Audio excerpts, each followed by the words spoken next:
வெள்ளி திரையை விட சின்ன திரை நாயகிகளுக்கு தான் ரசிகர்களிடம் மவுசு கொடுக்கிறது. அப்படி விஜய் டிவியில் ஒளிபரப்பான பாண்டியன் ஸ்டோர் சீரியல்ல முதல் சீசன்ல ஐஸ்வர்யா கதாபாத்திரத்தில் நடிச்சிருந்தவங்க விஜய் தீபிகா. ஆரம்பத்துல அந்த கதாபாத்திரத்தில் நடிச்சிருந்தவங்க, அதுக்கப்புறமா அந்த கதாபாத்திரத்துல இருந்து வெளியேறி திரும்பவும் அவங்களே அதே கதாபாத்திரத்தில் நடிக்கிறாங்க. இந்த நிலையில விஜய் தீபிகா ஒரு பேட்டியில போல்டான விஷயத்தை ரொம்ப வெளிப்படையா பேசிட்டாங்க. அவங்க என்ன பேசிருக்காங்கன்னு கேட்டீங்கன்னா, பீரியட்ஸ் நேரமாக இருந்தா கூட நான் கோவிலுக்கு போவேன், சாமியும் கும்பிடுவேன், பூஜை வரைக்கும் செல்வேன். என்ன பொறுத்த வரைக்கும் என்னுடைய கடவுள் எனக்கு உடம்பு சரியில்லைன்னா கூட என்ன ஏத்து பாருங்க, என்ன எப்போதுமே அவர் ஒதுக்க மாட்டார் அப்படின்னு போல்டா சொல்லிட்டாங்க.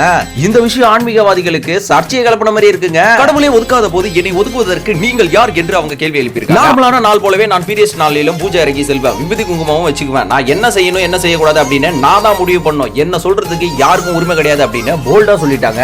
இந்த மாதிரி விஷயங்களை செய்யறது சரியா தவறா அப்படின்றத மறக்காம நம்ம கமெண்ட் பாக்ஸ்ல உங்களோட கமெண்ட்டை பதிவு பண்ணிட்டு. நான் எல்லா நாளும் நான்வெஜ் சாப்பிடுவேன், நான்வெஜ் சாப்பிட்டு கோவில் போவேன், பீரியட்ஸ்னாலும் நான் கோவில் போவேன், சாமி கும்பிடுவேன், பூஜை ரூம்ல போயிட்டு நான் சாமி கும்பிடுவேன்.